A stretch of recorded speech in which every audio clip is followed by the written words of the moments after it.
ಡಿಫ್ರೀಸ್ ಮಾಡ್ಬೇಕಾದ್ರೆ follow up ಮಾಡಕ್ ಆಗಲ್ವಾ? ಕೋರ್ಟ್ ಆರ್ಡರ್ ಇದೆ ಅಂತ. ಡಿಫ್ರೀಸ್ ಆಗಿದೆ ಸ್ವಾಮಿ. ಆಗಿದ್ಯಾ? ರಮ್ಯಾ ಅವ್ರದ್ದು ಅಕೌಂಟ್ ಡಿಫ್ರೀಸ್ ಆಗಿದೆ ಸ್ವಾಮಿ. ಯಾರ್ದು? ರಮ್ಯಾ ಅಂತ ಹೇಳಿ. ಯಾರ್ದು ಅಕೌಂಟ್? ಪೆಟಿಷನರ್ಸ್ ಯಾರಿಲ್ಲಿ? 2, 3, 3, 4 and 7 ಇವ್ರ ಅಕೌಂಟ್ ಯಾಕೆ ಡಿಫ್ರೀಸ್ ಆಗಿಲ್ಲ? ನಮ್ಗೆ ಆದೇಶ ಬಂದಿಲ್ಲ. ಯಾರ ಆದೇಶ ಬಂದಿಲ್ಲ? ಅಲ್ಲ, ಕಮ್ಯುನಿಕೇಟ್ ಆಗಿಲ್ಲ ಸ್ವಾಮಿ ನಮ್ಗೆ. ಯಾವ ಕಮ್ಯುನಿಕೇಟ್ ಆಗ್ಬೇಕು? ಇಲ್ಲಿ ಯಾರು ಪೆಟಿಷನರ್ ಇದಾರೆ ಅವ್ರದ್ದು ಅಕೌಂಟ್ ಡಿಫ್ರೀಸ್ ಮಾಡಕ್ ಹೇಳಿದ್ ನಾನು. Don't try to act smart. We have communicated on 12/12/24. Petitioner 3 Shankaregowda, Abhilash, Ravishankar, ಈ 3 ಜನದ ಅಕೌಂಟ್ ಫ್ರೀಸ್ ಮಾಡಿದ್ರೆ ಡಿಫ್ರೀಸ್ ಮಾಡಿ ಅಂತ 3 ಡೈರೆಕ್ಷನ್ ಕೊಟ್ಟಿದ್ದೀನಿ. 26/11/2024 ಫಸ್ಟ್ ಆರ್ಡರ್ ಆಯ್ತಾ? ಆಮೇಲೆ ನೀವು ಕಮ್ಯುನಿಕೇಟ್ ಮಾಡಿಲ್ವಾ ಅವ್ರಿಗೆ? ಪ್ರವೀಣ್, ಇವಾಗ ನೀವು ಕಮ್ಯುನಿಕೇಟ್ ಮಾಡಿಲ್ವಾ? ಆಮೇಲೆ ಮತ್ತೆ 12/12, ಆಮೇಲೆ 30/1/2025 3 ಸರಿ ಮಾಡಿದ್ರು. ಮಾಡದೇ ಇದ್ದಕ್ಕೆ ನಿಮ್ಗೆ ಬರಕ್ ಹೇಳಿದೆ. 31ಕ್ಕೆ ಮಾಡಿದ್ದಕ್ಕೆ ಕೋಟಿ ಏನ್ ಮಾಡಿದ್ದೀರಾ ಈಗ? ರಿಸೀವ್ ಮಾಡ್ಕೊಂಡಿದ್ದಾರೆ ಸರ್. ಯಾರ್ದು ಅಕೌಂಟ್ ಡಿಫ್ರೀಸ್ ಮಾಡಿ? ಅಕ್ಯೂಸ್ ನಂಬರ್ 1 ಇದಾರ ಇಲ್ಲಿ? ಡಿಫ್ರೀಸ್ ಯಾರ್ದು ಹೇಳಿದ್ ನಾನು? 31ಕ್ಕೆ ಒಂದು ಆದೇಶ ಬಂದಿದೆ ಸರ್. ಹೌದು, 31ಕ್ಕೆ ಯಾರು ಪೆಟಿಷನರ್ ಯಾರಿದ್ರೆ ಅವ್ರದ್ದು.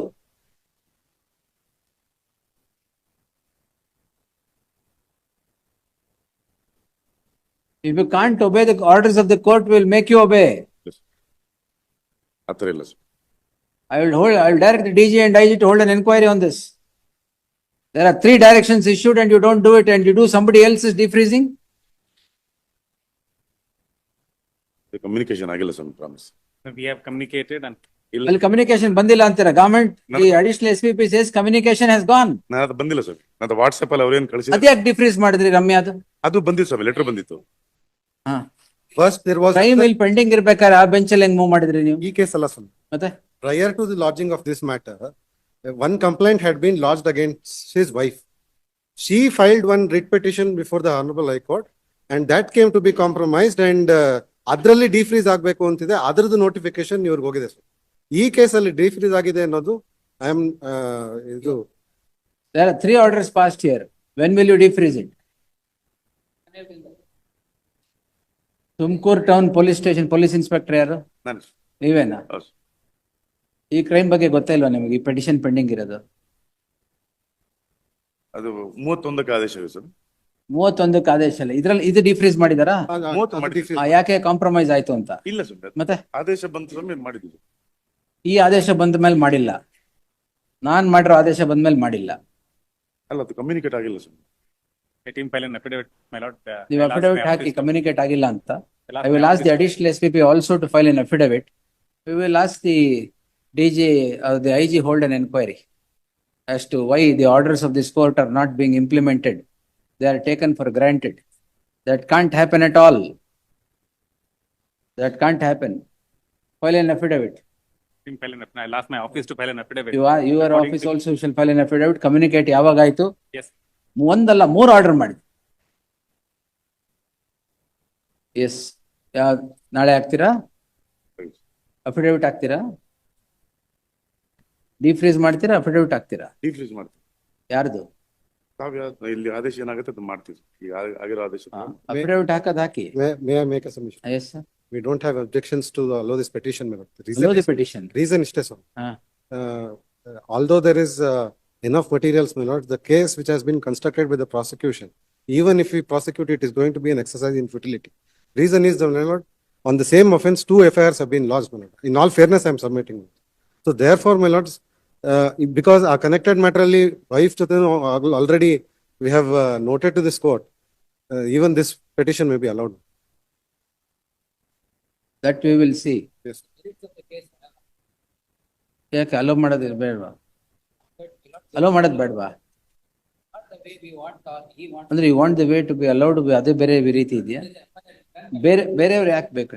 You have a problem with your wife. ಇಲ್ಲ, ಅದಕ್ಕೆ right now that is the reason why I submitted before this court, that I don't have objection to allow this petition. Now, how do you compensate for all the agony that they have undergone? My lord, it's not that they have they have suffered, my lord, because of their because of the reason that the prosecution has not constructed this case properly, that the case cannot stand, my lord. That's all right. Now, we'll do that. So, The easy to hold an this inquiry on court, that. by an order dated so and so had directed the investigating officer to be present before the court in the wake of the fact that despite 3 orders passed by this court, the investigating officer had refused to